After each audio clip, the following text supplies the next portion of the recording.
और वक्त हो चला है देश दुनिया की तमाम बड़ी खबरों का।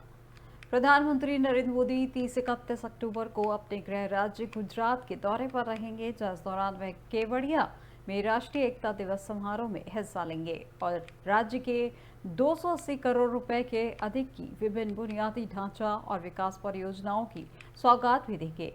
इस संबंध में पीएमओ के मुताबिक प्रधानमंत्री आज केवड़िया में 280 करोड़ रुपए से अधिक की परियोजना का उद्घाटन और शिलान्यास करेंगे। इनका उद्देश्य पर्यटक अनुभव को बढ़ाना, पहुंच में सुधार करना और क्षेत्र में सतत विकास पहल का समर्थन करना है। शाम को वे 99 कॉमन फाउंडेशन कोर्स के प्रशिक्षु अधिकारियों को संबोधित करेंगे, जहां इस वर्ष कार्यक्रम का विषय आत्मनिर्भर और विकसित भारत के लिए रोड मैप है। वहीं इस कार्यक्रम में भारत की 16वीं सिविल सेवाओं और भूटान की 3 सिविल सेवाओं के 653 प्रशिक्षु अधिकारी शामिल होंगे। जहां पीएम 31 अक्टूबर को सुबह करीब 7:15 पर स्टैच्यू ऑफ यूनिटी पर सरदार वल्लभ भाई पटेल के पुष्पांजलि अर्पित करेंगे, जहां प्रधानमंत्री एकता दिवस की शपथ दिलाएंगे और एकता दिवस परेड के साक्षी बनेंगे, जिसमें 9 राज्यों और 1 केंद्र शासित प्रदेश पुलिस, 4 केंद्रीय सशस्त्र पुलिस बलों एनसीसी और 1 मार्चिंग बैंड के 16 मार्चिंग दल भी शामिल होंगे।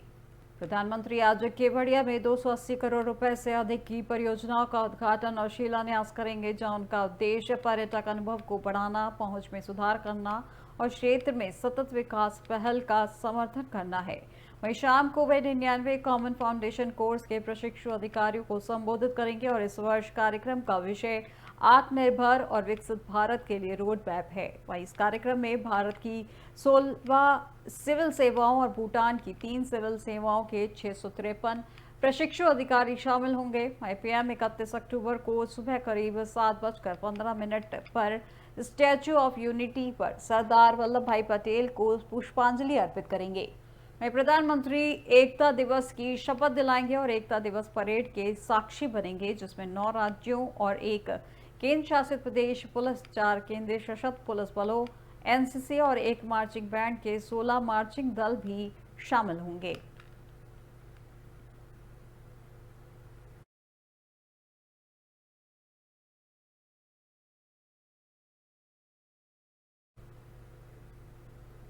गृह मंत्री अमित शाह ने आज जनगणना भवन में नागरिक पंजीकरण प्रणाली यानी कि सीआरएस ऐप लॉन्च किया है, जहां इस ऐप के जरिए कोई भी आम आदमी किसी भी जगह से जन्म और मृत्यु का रजिस्ट्रेशन कर सकता है। ऐप की मदद से अब घर बैठे रजिस्ट्रेशन का यह काम आसानी से हो जाएगा।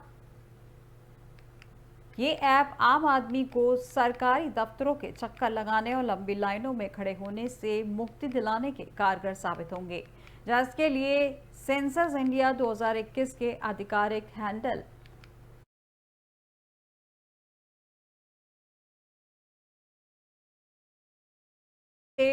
आपको बता दें कि ये ऐप आम आदमी को सरकारी दफ्तरों के चक्कर लगाने और लंबी लाइनों में खड़े होने से मुक्ति दिलाने में कारगर साबित होंगे, जिसके लिए सेंसर इंडिया 2021 के आधिकारिक हैंडल से बताया गया है कि इस ऐप के जरिए जन्म मृत्यु का रजिस्ट्रेशन आसानी से हो जाएगा। नई प्रक्रिया के मुताबिक किसी भी व्यक्तिगत को जन्म या मृत्यु संबंधी जानकारी और रजिस्ट्रेशन बर्थ या डेथ को 21 दिन के अंदर ऐप पर करना होगा। जहां ऐप के मुताबिक अगर आप 21 दिनों के अंदर रजिस्ट्रेशन नहीं कर पाते हैं तो फिर अतिरिक्त शुल्क देना होगा। इसके लिए देश के किसी भी आम आदमी को 22 से 30 दिनों के अंदर ₹2 शुल्क देना होगा और 31 दिन से 1 साल तक ₹5 की लेट फीस जमा करनी होगी। इसी के साथ साथ ज्यादा पुराने प्रमाण पत्रों के लिए ₹10 का शुल्क तय किया गया है, यानी अधिकतम विलंब शुल्क ₹10 होगा।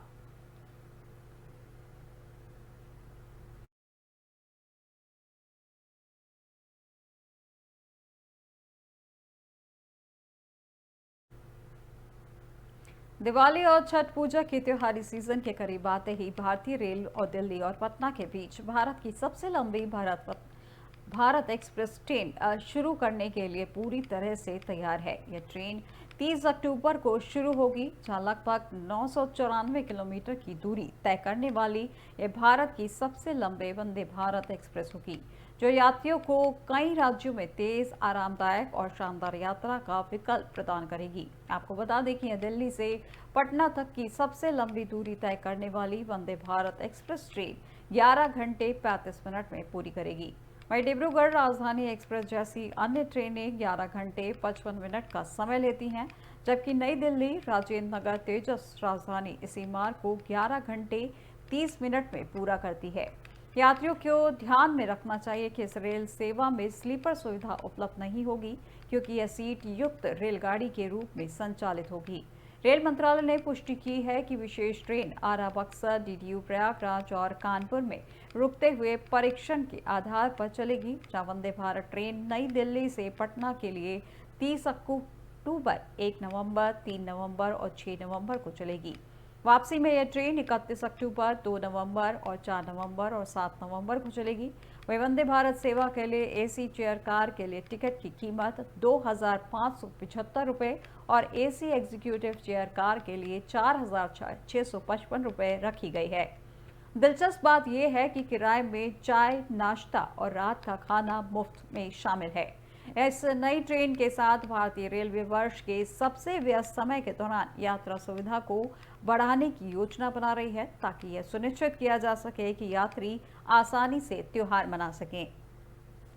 यह देश की पहली वंदे भारत एक्सप्रेस ट्रेन थी, जिसे प्रधानमंत्री नरेंद्र मोदी ने 15 फरवरी 2019 को हरी झंडी दिखाकर रवाना किया था।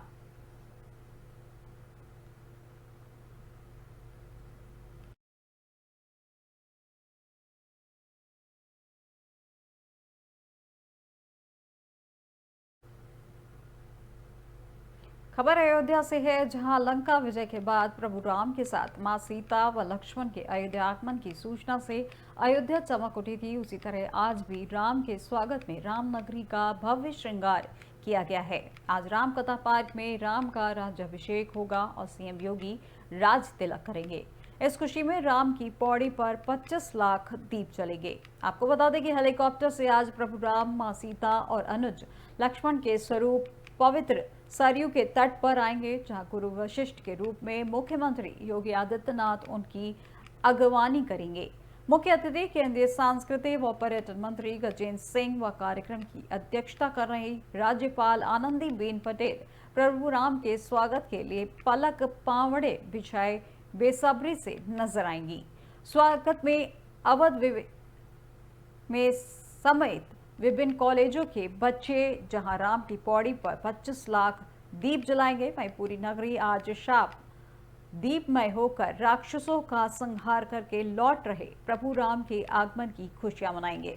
सड़कों गलियों में तोरण द्वार और पताकाएं दरवाजों पर स्वास्तिक और सीताराम के चित्र उकेरे गए हैं। जहां रामकथा पार्क में इस तरह के मंच बना है कि सबसे ऊंची राजगद्दी पर राजा राम, सीता व लक्ष्मण समेत चारों भाई हनुमान, सुग्रीव, जामवंत, अंगद, नल नील स्वरूप विराजमान होंगे। चरणों में पूरी सरकार बैठेगी, यानी कि परम सत्ता के चरणों में राज सत्ता बैठी नजर आएगी। साथ ही राजा राम के चरणों में संत धर्माचार्य भी बैठे दिखेंगे। जहां रामकथा पार्क में राम दरबार की थीम पर 90 फीट लंबा भव्य मंच सजाया गया है, जो रामकथा पार्क में राज्याभिषेक समारोह के बाद सीएम योगी, राज्यपाल व केंद्रीय मंत्री समेत साधु संत समेत सरयू तट पहुंचेंगे, जहां 1100 संत, धर्माचार्य, वैदिक आचार्य, संस्कृत छात्र व अन्य लोग मिलकर मां सरयू की महाआरती उतारेंगे। यह अनूठा आयोजन होगा, जहां रिकॉर्ड के लिए यहां गिनीज बुक की टीम मौजूद रहेगी और इसके बाद सीएम योगी राम की पौड़ी परिसर में जैसे ही पहला दिया प्रज्वलित करेंगे, पूरी राम नगरी रोशन हो उठेगी। राम की पौड़ी परिसर में ही लेजर शो व प्रोजेक्शन मैपिंग से राम कथा की भी प्रस्तुति होगी, जिसके बाद सीएम वापस रामकथा पार्क पहुंचेंगे और विदेशी रामलला व सांस्कृतिक कार्यक्रमों का शुभारंभ करेंगे।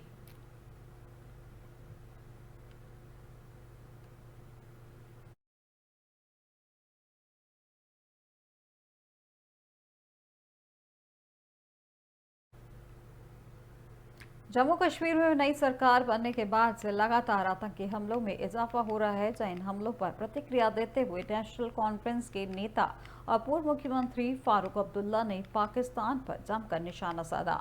अब्दुल्ला ने कहा कि पाकिस्तान कभी भी जम्मू कश्मीर में अपने मंसूबों में कामयाब नहीं हो सकता। उन्होंने कहा कि जो लोग चाहते हैं कि यह क्षेत्र पाकिस्तान में मिल जाए, वे कभी सफल नहीं होंगे। भारत की ताकत उसकी विविधता और एकता में है। वहीं हमें आपसी भाईचारे और मजबूत करना होगा और नफरत को दूर करना होगा ताकि देश में शांति, प्रगति और विकास का माहौल बना रहे। पत्रकारों से बातचीत के दौरान फारूक ने कहा कि लोग नई सरकार से बड़े बदलाव की उम्मीद कर रहे हैं और आशा करते हैं कि आने वाले सालों में जम्मू कश्मीर विकास की नई ऊंचाइयों को छुएगा। उन्हें अलगाववादियों पर निशाना साधते हुए कहा कि जो लोग पाकिस्तान के साथ जुड़ने की सोच रखते हैं, आगे उन्होंने कहा कि वे कभी कामयाब नहीं हो सकते। जम्मू कश्मीर भारत का मुकुट है और हमेशा रहेगा। वहीं पाकिस्तान यहाँ कभी सफल नहीं होगा। अब्दुल्ला ने देश में बढ़ती धार्मिक नफरत को एकता के लिए खतरा बताते हुए कहा कि इसे खत्म करना बेहद जरूरी है। हमें अपने देश की विविधता को बनाए रखना है, चाहे हमारी भाषा, धर्म या संस्कृति कोई भी हो, हम भारतीय हैं। अब्दुल्ला ने लोगों से अपील की कि उन्होंने बोला कि हमें एकजुट होकर रहना चाहिए, नहीं तो भारत का अस्तित्व खतरे में आ जाएगा। रघुनाथ बाजार का जिक्र करते हुए अब्दुल्ला ने कहा कि 2022 में उपराज्यपाल द्वारा दरबार मूव की परंपरा रोक दिए जाने के बाद यह बाजार अपनी पुरानी रौनक खोता जा रहा है। महाराजाओं द्वारा शुरू की गई इस परंपरा के तहत सरकार 6 महीने श्रीनगर और 6 महीने जम्मू में काम करती थी।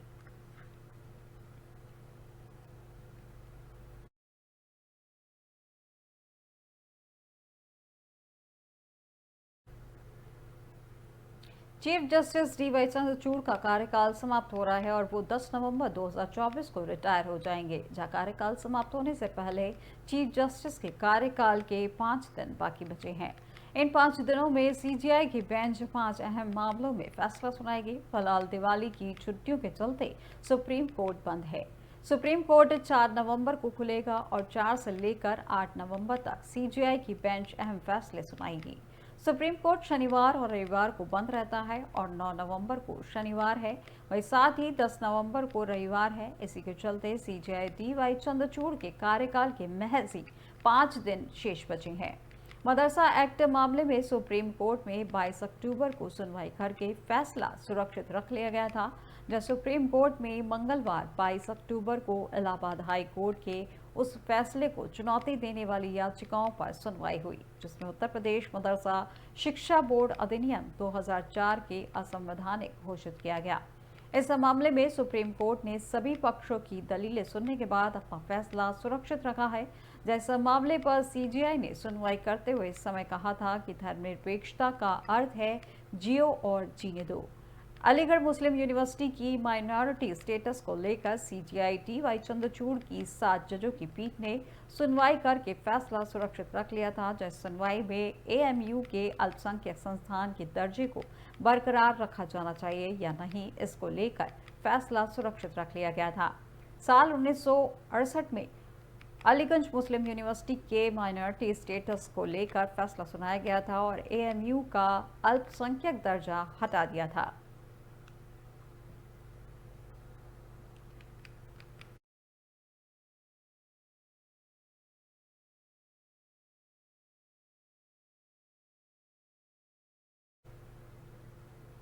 लोकसभा में नेता प्रतिपक्ष और कांग्रेस के दिग्गज नेता राहुल गांधी ने दिवाली के समय रेल यात्रा में बहुत सारे लोगों को पेश आ रही दिक्कतों का हवाला देते हुए मंगलवार को दावा किया कि रेलवे व्यवस्था टूट रही है और यात्रियों की जरूरतों को पूरा करने में असमर्थ है। कांग्रेस नेता ने केंद्र सरकार पर निशाना साधते हुए कहा कि इस समय कई लोगों की सुनने वाला नहीं है। वहीं राहुल गांधी ने सोशल मीडिया हैंडल एक्स पर एक वीडियो शेयर की जिसमें रेल में लोगों की भारी भीड़ नजर आ रही है। वीडियो शेयर करते हुए राहुल गांधी ने कहा कि इस दिवाली पर करोड़ों भारतीय अपने परिवार से मिलने रेल से यात्रा करेंगे। दैनिक यात्री हो या पर्यटक, शहरी हो या ग्रामीण श्रमिक हो या उद्योगपति, रेलवे हर भारतीय की जिंदगी का एक बड़ा हिस्सा या आधार है। अगर हमारी ट्रेनें रुक जाएं तो भारत थम जाएगा। राहुल गांधी ने कहा कि भारत को ऐसी बेहतरीन रेल सुविधा चाहिए जो सभी लोगों के लिए हो। उन्होंने केंद्र सरकार पर आरोप लगाया कि आज बालासेर से बांद्रा तक हमारी रेलवे व्यवस्था टूट रही है और यात्रियों की जरूरतों को पूरा करने में असमर्थ है। इस समय जब लोगों की बात सुनी जानी चाहिए तब कोई सुनने वाला नहीं है। वहीं राहुल गांधी ने जनता से कहा कि एक बेहतर भारत बनाने के लिए मैं आप सभी से आग्रह करता हूं कि आप अपनी आवाज उठाएं। अगर आपको रेल व्यवस्था में कोई कमी दिखती है या आपके पास सुधार के लिए कोई सुझाव है तो कृपया अपने अनुभव हमारे साथ शेयर करें। आइए हम सब मिलकर अपने सपनों का भारत बनाएं।